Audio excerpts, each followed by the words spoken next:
김정은에게 남은 기대 수명이 3년 떴어요. 네? 김정은이 만 40세잖아요, 지금. 네. 만 42세에는 돌아가실 거다. 항소로 얼굴이 빨갛고 그리고 이렇게 숨소리가 굉장히 힘들어하거든요. 축산 기지들과 양어장, 남세원실과 버섯 생산 기지, 드넓은 청춘 과원들은 인민 생활 향상을 위한 귀중한 미천입니다. 근데 지금 보니까 대왕뽀로지가 됐어요. 엄청 커졌네요? 그렇게 커졌어요? 뾰로지가 작년부터 급속하게 커졌거든요. 로 번져가지고 피부암으로 갈 수가 있다고 합니다. 그래서 이제 건강상으로 굉장히 큰 문제점을 안고 있는 거죠. 김정은에 대한 건강 이상설에 대한 이야기를 했습니다. 건강에 이상이 있는 것 치고는 피해 현장을 직접 둘러보고 뭐 현장에 가장 깊숙한 곳까지 간다. 조금 좀 의도적인 뭔가 목적을 분명히 가지고 있는 것 같아서 이상하게 느껴지는 부분들이 분명히 있거든요. 우리 국정원이 김정은의 건강 상태에 대해서 이번에 자자장 국민들 앞에서 이제 브리핑을 한 거잖아요.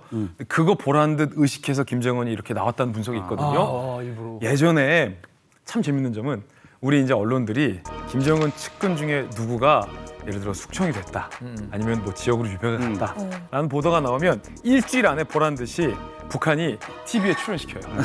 김정은 옆에서 다시 건재하게 보좌하는 모습을 보여줘요. 그만큼 이 대한민국 언론을 북한이 매우 의식하고 있다라는 측면이 여러 가지 보였거든요. 근데 하물며 본인의 건강 상태에 대한 보도와 국정원의 이 브리핑이 나왔어요. 그럼 김정은 입장에선 가만히 있으면 왠지 모르게 저것들이 정확하게 맞췄네 라는 것을 시인하는 모양새가 될 수 있잖아요. 그래서 무리하는 거예요. 보트도 타고 야, 저 담배 피고 불면증이야 라고 하니까 보트 위에서 괜히 담배도 피고. 독재자의 건강 문제는 그 사회에서 이 독재자의 정당성을 위협할 수 있는 가장 큰 요소예요. 그렇기 때문에 건재하다라는 것을 보여주기 위해서 더 과시하고 오버하기 위해서 이렇게 현장 시찰을 했다라는 분석도 가능할 것 같아요. 이거는 밸런스가 너무 이거는 병약한 아버님 모시고 가는 거지 이게 지도자를 모시고 가는 게 아니잖아요. 거의 아픈 사람 데려가듯이. 보시면 담배하고 잿더리가 있어요. 옆에.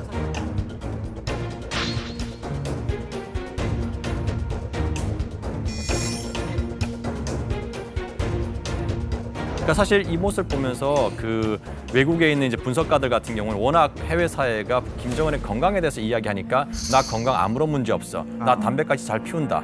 라는 그런 과시를 하기 위한 거고요. 두 번째는 국내용으로는 자기 권위를 과시한 거예요. 자기 옆에 담배와 잿더리를 놓은 것은. 지금 물난리 나가지고 배 타고 지금 막 거의 전쟁 분위기인데 담배를 피우고 있어요, 거기서. 그러니까 이게 말도 안 되는 씬인 거예요, 정말. 그런 걸 보면서 두 가지로 이제 김정은의 그 건강에는 아무런 문제도 없다라고 외국에 보내는 메시지와 국내적으로는 나 당신들의 수령이야. 라는 걸 이제 보여주는 권위적인 장면이라고 봅니다. 판때기가 있는데 판때기가 이제 여기 있다가 다음 화면에 일로 옮겨가는데 한 사람이 잡고 있거든. 이게 흘릴 때마다 이게 왔다 갔다 하는 것 같으니까 잿더리를 놓기 위해서 나무 널판지를 하나 마련해 놓은 거고 이거 의미하는 바는 뭐냐? 꼴초란 얘기예요. 한순간도 못 참는 거야. 그거. 걸쳐요. 대박인데? 아마 재터리에 쌓이는 꽁초는 이거 다 회수하겠죠. 그렇지. 혹시라도 이제 외부로 유출되면 안 되니까. 맞아. 맞죠. 아니, 그러면 국정원에서 이렇게 공식적으로 발표를 했다는 거는 이 김정은의 건강 이상에 대해서 어느 정도 증거를 확보했다는 거 아니냐 이런 생각이 들어요. 김정은이 30대 초반부터 고질병이 있었어요. 비만 상태가 심각하다 보니까 고혈압하고 당뇨병이 심했습니다. 그런데 김정은의 집안에는 가족력이 있어요. 뭐죠? 심혈관 질환. 그런데 고혈압과 심혈관 질환은 최악입니다. 이 조합이. 그래서 아버지, 할아버지 다 돌아가셨잖아요. 김정은도 이 두 개가 지금 현재 조합돼 있는 상태라 매우 위험한 상황인데 거기에 플러스 또 하나 이번에 또 나왔는데 기존에 먹었던 고혈압, 당뇨병 약이 안 들었는지 아니면 더 센 약이 필요했는지 몰래 해외에 나가 있는 이 북한 당국자들이 김정은의 고혈압과 당뇨약을 기존에 쓰던 약이 아닌 신약을 찾고 있는 동향까지 우리 국정원이 파악을 했습니다. 지금 그 김정은이 백방으로 구하려고 하고 있는 약 중에 하나가 이제 오젬픽이라는 약이 있어요. 뭐야? 오젬픽이 원래는 당뇨 치료제로 개발된 이 오젬픽이 이제 이걸 맞으니까 살이 빠지더라. 근데 여기 불을 지핀 사람이 하나 있어요. 일론 머스크가 몇 년 전까지만 하더라도 굉장히 뚱뚱했어요. 일론 머스크가. 근데 갑자기 살이 확 빠진 거예요. 이게 미국에서 일단은 보도가 되니까 너도 나도 이 약을 사가지고 일단 미국에서 동이 나버렸어요, 이게. 본인도 지금 이게 건강에 문제가 있으니 살을 빼야겠다라고 하는데 스스로는 못 빼는 거야. 못 빼지. 다른 한편으로는 김정은이 사양노루에서 채취한 성분으로 만든 링거를 맡고 있다는 얘기도 있습니다. 사양노루. 네, 그 사양노루라는 게 사실 사슴과에 속하는 동물로 우리나라에서 이게 천연 기념물이잖아요. 그래서 이 그 성분이 사양노루를 한 마리를 잡으면 거기서 30g 정도만 얻을 수 있다고 합니다. 그래서 뭐 엄청나게 비싼데 이게 나름대로는 그 효과가 있었던 모양입니다. 그래서 링거를 맞고 나서 뭐 효과가 좀 있었는지 자기 부하들한테도 이거 한번 맞아보라고 이렇게 권하고 다닌다는 얘기를 하고 있답니다. 그러니까 한편으로는 잠깐 술 끊고 담배 끊고 운동하고 하면 될 문제인데 되게 힘들어요. 그게 힘드니까 이제 이런 식으로 비싼 약재들 수입해다 쓰는 거죠 지금. 김정은이 건강이 나빠져서 이 신약을 찾는 거라면 혹시 이 신약을 못 찾았을 때 혹시 안 좋은 상황까지도 갈 수 있는 건가요? 그럼요. 지금 통상적인 방법으로 해결을 못한다 그러면은 북한 입장에서는 좀 답답한 상황이 갈 수 있죠. 그러니까 뭐 군부 쿠데타라든가 주민들의 봉기라든가 하다못해 뭐 젊은 세대들이 한류를 즐기는 문제 이런 것들이 북한 체제를 위협할 수 있다고 우리가 얘기하지만 사실 가장 현실적이고 북한 입장에서 당면한 위협. 김정은이 누구보다도 자기 건강 상태는 제일 잘 알 테니까 야 이대로는 이거 곤란한데 이런 게 있을 겁니다.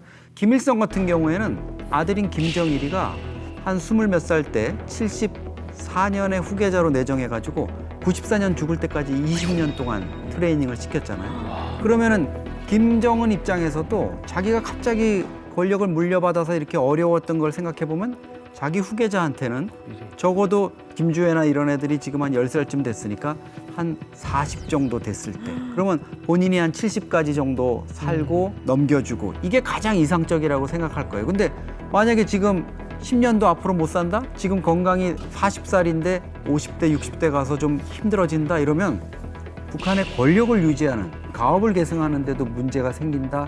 이게 좀 김정은 입장에서는 건강 문제가 가장 큰 걱정일 수 있을 겁니다. 실제로 이제 작년에 김정은의 신장이 한 170cm에다가 몸무게가 140kg이 넘고 김정은이 앓고 있는 여러 가지 질병, 고혈압, 당뇨, 그로 인한 합병증, 뭐 통풍 뭐 이런 것들을 한 미국에서 개발한 수명 예측 프로그램에 입력을 해서 김정은의 남은 수명이 얼마인지를 도출해보는 뭐 실험 내지 보도가 있었어요. 그런데 그때 김정은에게 남은 기대 수명 몇 년으로 떴을까요? 한 10년도 안 됐겠나? 10년? 10년? 12년? 그런데 놀랍게도 김정은에게 남은 기대 수명이 3년 떴어요. 김정은이 만 40세잖아요 지금. 여러 가지 최악의 상황들이 겹친다면 만 42세에는 돌아가실 거다. 김정은 건강 진짜 이상했다. 자, 여기서 김정은을 실제로 7번이나 대면해서 만났던 사람이 있습니다. 이 쿠바 주재 북한 외교관 리일규 참사가 했던 증언입니다. 김정은의 건강에 관련된 이야기입니다.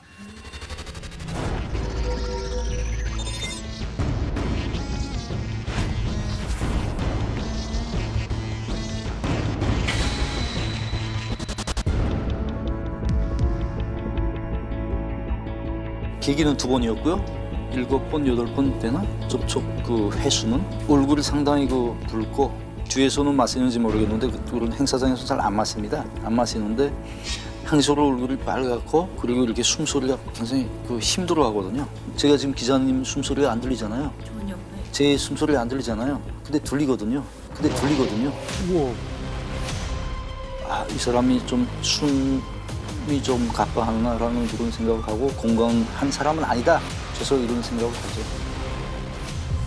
먹도 없어. 먹이 없으니까 숨으면 힘들겠지.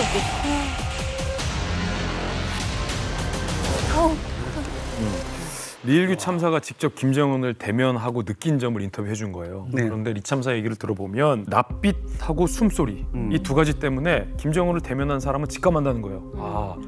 건강 상태가 매우 심각하다라는 건데 특히나 리 참사의 말대로라면 애주가로 알려져 있는데 자기가 직접 대면해 봤던 김정은은 이 공식석상에서 술을 그렇게 많이 마시지 않는다.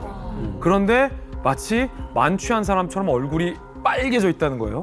아까 우리가 SUV만 봤지만 이 사진에서 보면 얼굴이 너무 빨개요. 피가 안 통하는 것처럼. 얼굴이 굉장히 술 마신 사람처럼 새빨갛다. 그러니까 솔직히 말해가지고 고혈압 걸리신 분들은 살 빼셔야 돼요. 저도 지금 고혈압 환자인데 그러니까 몇 년 전만 하더라도 제가 100kg가 넘는 거구였어요. 이만했어요. 진짜? 네. 그래서 25kg를 뺐어요. 많이 뺐어. 아니 75요? 초등학생이 하나 빠져나갔어. 그러니까 왜 뺐냐면은 병원 가니까 딱 그 얘기 하더라고요. 젊은 나이에 죽기 싫으면 살부터 빼라고. 당시 제가 100kg가 넘었을 때만 하더라도 방금 말씀하신 것처럼 가만히 있어도 제 숨소리가 들려요. 김정은도 이렇게 숨 쉴 때 색 소리가 난 것이 하루 이틀이 아니거든요. 이런 모습이 노출된 것이 꽤 오래됩니다. 관련 영상 한번 보시죠.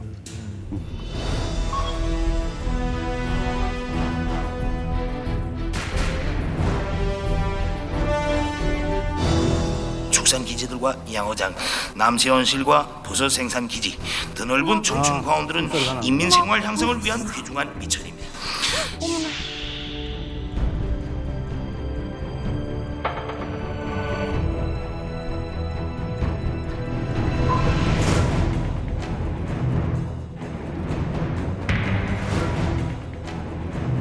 아, 앉아서 계속 이거 지금 등이 올라갔다 달려왔는데요?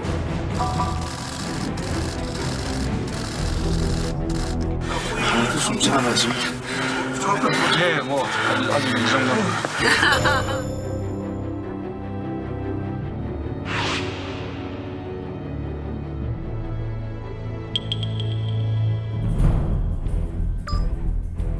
그러면서 담배를 끊어야지 호흡기가 안 좋은데.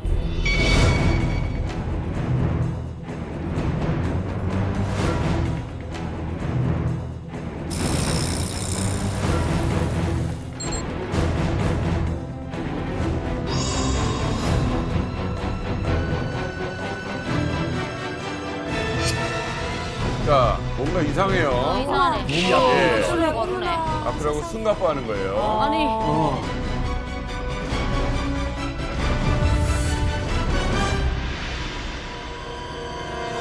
너무 힘들어가지고 막 표정이. 힘들어하고 있죠. 저기 아까 우리 제일 처음 본 영상이 이제 2016년도에 조선노동당 제7차 사업총화 보고 때 모습인데 그때 이제 김정은이 A4 용지 70장 그러니까 약 7만 자 분량을 읽었는데 아까 보신 것 같이 거짓말 안 하고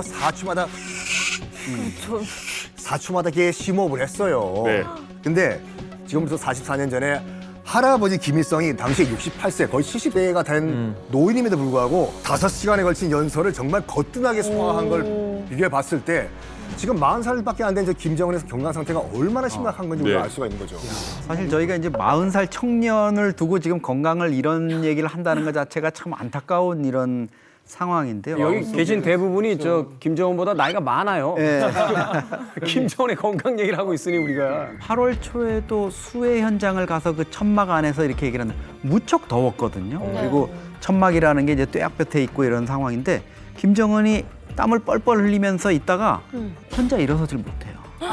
일어나질 못해서 부축해서 이렇게 세우는 이런 장면들이 그냥 여과 없이 방영되는. 물론 그것도 이제 나중에 좀 야 이거 부정적인데 빼 이러면서 빠질 수가 있을 거고 특히 이제 제가 봤던 상황 중에서 가장 결정적인 거는 2019년 4월에 김정은이 러시아를 방문해서 열차에서 내려가지고 목적지를 향해서 가는데 러시아 기자가 갑자기 카메라를 또 마이크를 들이대는데 너무 가까이 들이댔어요. 근데 김정은이 불과 한 20-30m 걸어왔거든요. 근데 말을 못할 정도로 이러는데 네, 이번 국경에서부터 이렇게 이자도 말씀드렸지만 뜨거운 러시아민들의 뜨거운 환대를 받으면서 이번 방문이 매우 유익하고 성공적인 방문이 되며 그때 그 통제받지 않은 상황, 뜻밖의 상황에서의 모습을 보면 김정은의 그 진짜 상태가 적나라하게 나타요. 영상을 보신 분들 다 느끼셨겠습니다만 정상적인 활동이 거의 불가능할 만큼 이제 숨이 차합니다. 이렇게만 본다라면 김정은의 건강 실제로 분명히 이상이 있다 이렇게 확신할 수 있는 거 아닌가요? 그러니까 뭐 숨차는 거 말고도 또 눈에 보이는 그 김정은의 건강 이상 상태를 볼 수 있는 증거가 하나 있는데요. 4년 전만 해도 왼쪽 볼에 작은 뾰루지가 하나 있어요. 근데 지금 보니까 대왕 뾰루지가 됐어요. 엄청 커졌네요. 그렇게 커졌어요? 뾰루지가 작년부터 급속하게 커졌거든요. 이런 눈에 보이는 이런 건강 이상 징후도 저희가 볼 수가 있습니다. 저게 왜 커진 거야? 본인이 일부러 키우고 있는 거 아닌가? 그걸 왜 키워 저거? 부담바라도 아니고. 그건 진짜 무슨 문제가 있는 게 아닌가라는 좀 나올 것 같은데. 이게 이제 의사들에 따르면 한 3가지 정도 가능성이 있다고 합니다. 하나는 이제 단순한 사막이고요. 또 하나는 뭐 피각일 가능성이 있고요. 세 번째는 각질 가시 세포종일 가능성이래요. 사막이거나 피각일 경우 큰 문제가 없는 겁니다. 이제 피각은 여기서 이렇게 동물에게서 이렇게 뿌리 나는 것처럼 정말 뿌리 자라는 형상이래요. 근데 거기까지도 큰 문제 없고 제거만 하면 되는데 문제가 이제 세 번째거든요. 각질 가시 세포종. 이거 좀 이제 암 비슷한 거 아니겠습니까? 그래서 이걸 가만 놔두게 되면 이게 점점 번져가지고 피부암으로 갈 수가 있다고 합니다. 그래서 만약에 세 번째 가능성이라고 한다면 이건 이제 건강상으로 굉장히 큰 문제점을 안고 있는 거죠. 근데 보면 김일성이도 이렇게 허기 큰 거 있었거든요. 맞아요. 근데 김일성이가 처음에 크지가 않았어요. 요만했다 점점 엄청 커졌거든요. 많이 커졌는데 근데 그걸 자르지 않은 게 김일성이는 되게 신적인 존재인데 그렇지. 감히 누가 의사가 주영님 혹 자릅시다 할 수가 없잖아요. 혹 잘랐다가 만에 하나 무슨 문제가 되면 안 되기 때문에 건드리를 못 하는 거예요. 그러니까 약을 그러니까. 억제하고. 그러니까 저게 이제 그 우리가 김일성 시신을 해부를 하지 않는 이상 알 수가 없잖아요. 근데 그게 이제 지방종일 가능성이 높다고 해요. 그러니까 문제가 뭐냐면 이게 혈관 지방종이 돼버리면은 이게 안쪽에 혈관이 생겨버리는 거거든요. 다른 부위에 있으면 괜찮은데 이게 얼굴에 있으면은 혈관을 잘못 건드리면 이게 과다출혈로 죽을 수가 있대요. 그래서 김일성 같은 경우에도 차라리 그냥 놔두자가 된 건데 이게 유전성이 있다고 해요. 그래서 할아버지가 지방종이 생겼으면 손자도 지방종이 생겼을 가능성이 있다 이건데 네. 실제로 이거 잘못 건드렸다가 죽은 사람도 있어요. 그 조선의 효종 아시죠? 북벌 효종. 효종도 이 당뇨병 때문에 생긴 지방종인지 모르겠지만 얼굴에 큰 혹이 하나 생긴 게 있거든요. 이거를 짤까 말까 하다가 터트립시다 한 거예요, 이거를. 터트리고 며칠 후에 바로 죽었어요. 과다출혈. 실제로. 그래서 안 건드렸구나. 그래서 그래, 뭐 북한도 조선왕조실록이 있으니까 그걸 뭐 이거 건드릴 바에는 차라리 놔두자라고 한 게 아닐까라고 추측이 가능한 거죠. 자, 김정은의 기대 수명이 2년이다, 3년이다, 어쨌든 뭐 5년 이내다라고 하면 김정은은 후계자를 좀 만들어 놓자. 라고 할 텐데 요즘 들어서는 이제 아들 있을 거다라는 얘기는 점점 없어졌어요. 김주애한테 좀 집착하는 그런 분위기가 있어요. 그렇죠. 지난 7월 29일 날 이제 국정원이 국회 정보위 보고에서 김주애가 후계 수업 중이다. 이렇게 이제 발표를 했습니다. 김정은 입장에서는 마음이 바쁠 수밖에 없죠. 기대 수명이 2, 3년 남았다는 얘기까지 나올 정도로 건강이 안 좋다. 근데 사실 한미 정보 당국이 북한 최고 지도자의 건강에 대해서 관심을 갖고 여러 가지 데이터를 가지고 내리는 판단은 비교적 정확합니다. 2008년 8월에 김정일이 스트로크, 뇌졸중이 와가지고 문제가 생겼을 때 한미 정보 당국이 지금 두 번째 왔는데 세 번째 이게 오게 된다면은 생존 확률이 70% 정도, 3년 내에 사망할 수 있다 이랬는데 정확히 3년 3개월 만인 2011년 12월에 스트로크로 사망을 했습니다. 여기에 발맞춰서 이제 또 김주애에 대한 교육도 사실은 진행됐거든요. 그래서 김주애를 보면 두 가지가 있어요. 첫 번째, 김주애가 김정은하고 같이 현지 지도를 나가면은 경제 부문은 되게 미미한데 군사 부분이 60%를 차지해요. 그리고 지도자에게 쓰는 상징적인 표현이 있어요. 그게 뭐 향도자라는 의미거든요. 북한의 지도자는 뭐냐면요, 인민의 앞길을 향도한다라는 게 있거든요. 이 두 가지를 김주애가 지금 다 하고 있기 때문에 김주애로 지금 가고 있는 것이 아닌가라는 그런 분석도 있습니다. 한동안 김주애가 공식 석상에서 모습을 감춰버렸거든요. 그래서 이건 또 어떻게 된 일인가 궁금했는데 지난 8월 4일에 신형 전술 탄도 미사일 발사 차량을 군부대에 이제 전력화해서 배치하는 그 행사 과정에 이제 80여일 만에 모습을 다시 드러낸 겁니다.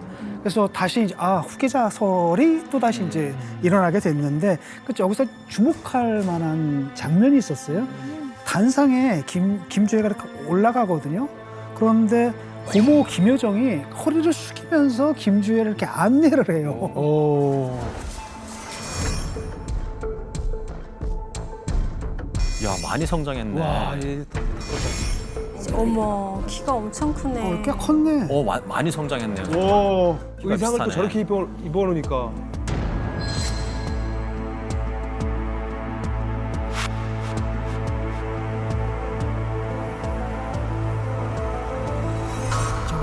아, 안내를 하는구나. 와.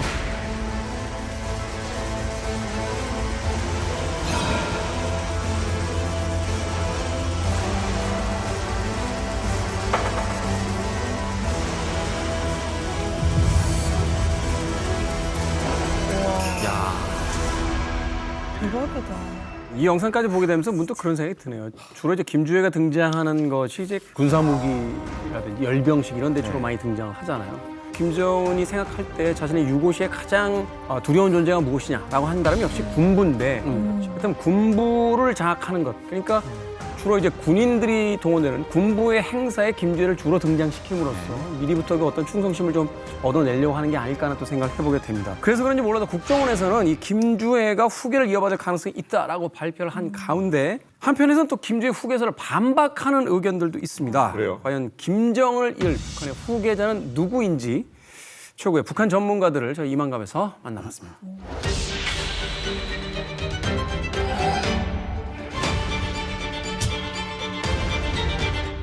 북한 김주애에게 보여주고 있는 의전은 이미 김정은이 김주애를 사실상 후계자로 내정했음을 보여주는 거거든요.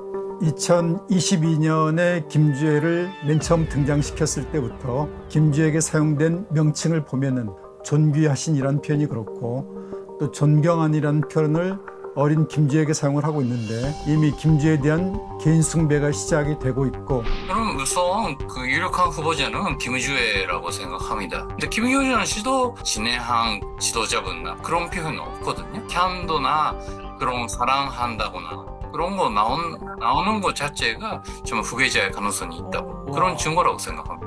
김주애 같은 경우에는 정통성도 없고 지금 이 시점이 김정은 위원장 한데 후계자를 준비시키거나 또는 백성들한테 각인시킬 만큼 중요한 혁명의 계승 그런 시점이 아니거든요. 지금 김정은 위원장한테 필요한 거는 후계자가 아니고 자기가 수령이 되는 거. 자기 배지도 만들었고 20승 10정책이라는 걸 내가지고 업적을 만들어서 인민들 앞에 내가 수령으로서의 위상을 찾겠다. 지금 그 과정인데 자기 쪽으로 모든 게 집중돼야 되는데 후계자 쪽으로 돌리겠다?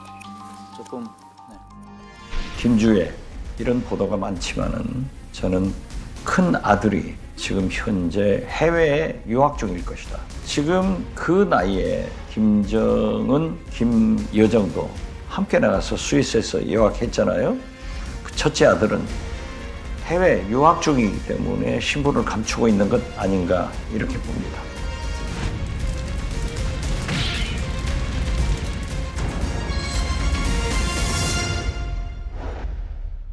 사실은 8월 4일 저희가 방금 본 군 관련 행사에 김주애가 80일 만에 등장한 이 장면이 앞으로 김주애가 과연 북한의 후계자가 될 거냐 안 될 거냐를 앞으로 판가름하는 중요한 좀 분수령이 될 것 같아요.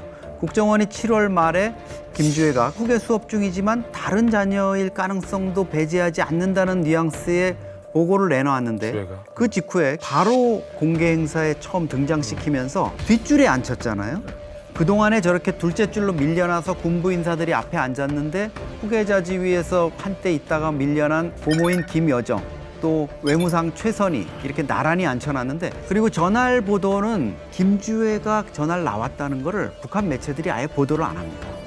그러니까 북한이 뭔가 후계 관련해 가지고 지금 간복이라 그럴까요? 네. 좀 뭔가 외부의 시선을 의식하고 주민들의 시선을 의식해서 좀 수위 조절을 하면서 뭔가 좀 관망을 하고 있는 이런 상황인 것 같아요. 김주애가 저는 후계자 수업을 받는 것처럼 보일 뿐 실제로는 아닌 것 같은 게 북한에서는 남존여비 사상이 정말 강해요. 진짜 이 재떨이가 여자란 말이에요. 근데 그런 여자를 최고 지도자 자리에 앉힌다는 거는 불가능할 것 같고 그냥 이렇게 보여져서 김주애를 내보냄으로 인해서 무언가를 숨기기 위한 방패가 아닐까라는 생각이 들어요. 저는. 근데 저도 박지원 씨하고 비슷합니다. 그러니까 아들이 있으면 무조건 아들이 되는 거고. 근데 아빠 입장에서 딸이 예쁘니까 계속 데리고 나올 수가 있거든. 북한은 뭐 김정은이가 마음대로 할 수 있는 나라니까. 근데 결국은 북한 사람들이 여자를 세우는 것에서 거의 납득을 못할 거. 권력층도 그렇고. 북한 사회가 바뀌지 않고 지금처럼 이렇게 남존여비가 강하게 있는 사회라 그러면은 김주애가 불가능할 겁니다. 근데 북한도 장마당을 거치고 고난행군을 거치면서 북한 그 저변의 엄마들이 남편 보고 뭐라 그러냐면 문직이라고 그래요. 그만큼 아버지의 권위가 많이 떨어졌고요. 그리고 북한이 3년, 4년 안에 보여왔던 행보, 외교부장을 여자에 올린다든지 그 여자의 수장들을 계속 부각을 시키거든요. 그 말은 뭐냐면은 지금 김정은이가 살아있을 때 김주애를 위한 스토리를 지금 만들고 있다고 봐요. 여자도 지도자가 될 수 있다. 나중에 김주애가 수령이 됐을 때 사람들로 하여금 여자 수령에 대한 부담감을 덜 느끼게 하는 거죠. 네. 그런 조치가 지금 이루어지고 있다고 봅니다. 아 근데 저걸 단순하게 이제 그 북한을 절대 왕조라고 봤을 때는 후계자가 아닐 가능성이 높아요. 왜냐하면 절대 왕조 국가에서 후계자를 일찍 공개하면 두 가지 단점이 있거든요. 뭐냐면 첫 번째 단점이 너무 일찍 공개가 돼가지고 공격 대상이 돼요. 두 번째는 다음 권력은 얘잖아요. 왕이 아니라 이쪽으로 그 권력 줄이 라인이 붙어버려요.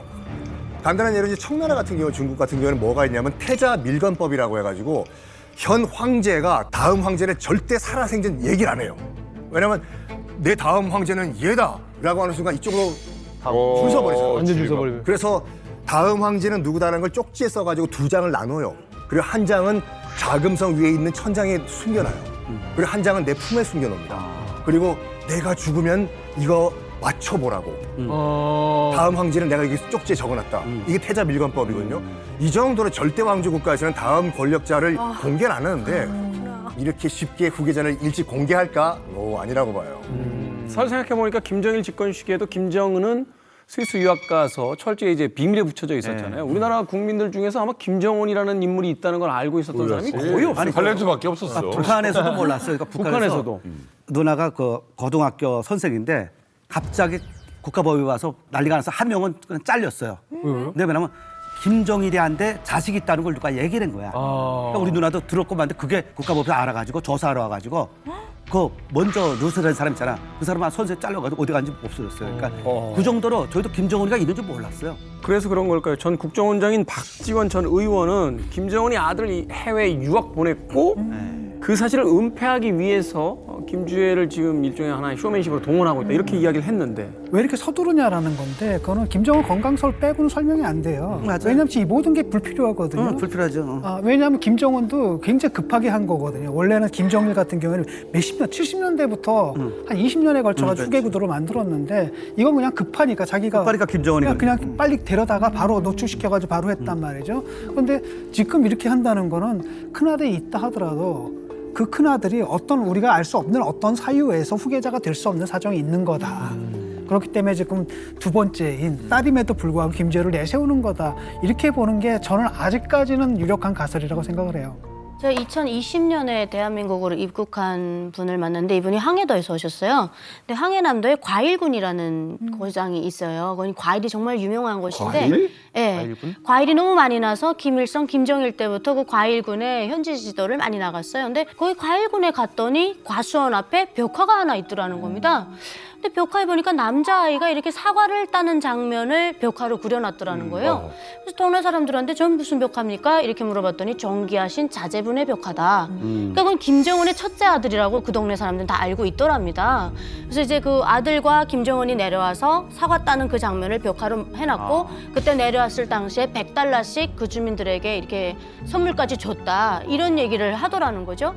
그래서 이 북한 안에서는 그 과일군 안에서는 그럼 결국은 첫째 아들 13살 정도 됐다라고 알고 있더라고 이분은. 그러니까 그때 당시 벽화까지 그려놨으면 아들이 있다는 거예요. 그러니까 교수님 말씀하신 것처럼 뭔가 문제가 있지 않는 이상 아들이 있는 건 맞는데 왜 김주애를 공개하는지 진짜 이게 아이러니한 거죠. 야담은 정윤아야. 저는 거짓말하는 게 아니라 벽화가 있는데 네. 사과 야 사과를 이렇게 따는 장면이 이거 진짜 실화 같다. 근데 저 이야기는 뭐 어쩌면 몇 년 안에 사실 여부가 판가름 날 수 있는 나야지 이야기예요. 알겠죠. 저는 윤아 씨 얘기 중에서 첫 번째 거는 좀 구미가 좀 당겨요. 뭐에 또 넘어가신 거예요? 그 벽화 얘기. 벽화에 낚였다고. 저희의 그 아픈 추억이 있기 때문입니다. 왜요? 사실은 국정원도 그렇고 언론도 그렇고 김정은의 후계 문제를 열심히 그 추적을 하고 있을 때 김정은이가 후계자가 될지 안 될지에 대해서 아무도 몰랐어요. 첫 대형이 김정철이가 될 거라는데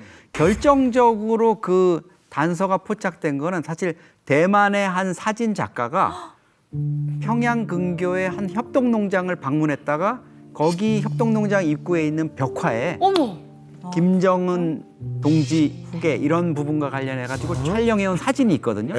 그 사진을 그 친구가 SNS에 올렸는데 그 사진을 보고 저희가 알은 거예요. 김정은이가 후계자가 된다. 힌트가 거기 있다고요? 이름이 박혀서 돼 있는 거예요. 그러니까 북한이 뭔가를 공식적으로 어나운스하기 전에 뜻밖의 우리가 정말 예상하지 못한 무슨 그 협동농장의 어디에 그림으로 그려놓은 이런 게 그때의 추억이 갑자기 떠올라요. 그분은 그걸 정확하게 기억하고 있더라고요. 사진을 좀 찍어오라고 좀. 그러게요. 그거 알았으면 사진 찍어왔을 텐데.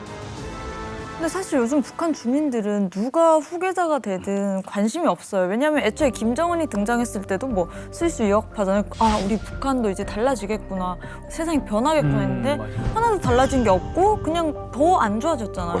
그들 입장에서는 누가 되든 이제 뭘 해주든 관심이 없어요. 먹고 살기 힘든데 뭐 아무나 하라지 이런 입장인 거죠. 자, 오늘 어쨌든 지금 북한 주민들이 참 딱합니다. 이게 비상사태예요. 이 수해가 지금 일어나고 나서 복구도 제대로 되지 않고 있는 이 북한의 상황입니다. 그런 생각 들었어요. 이렇게 어떤 집이 너무 어려워지잖아요. 그럼 부모님이 자존심이고 뭐고 떠나서 새끼 먹이려고 젖동량이라도 다니고 쌀이라도 얻으러 동량이라도 다니잖아요.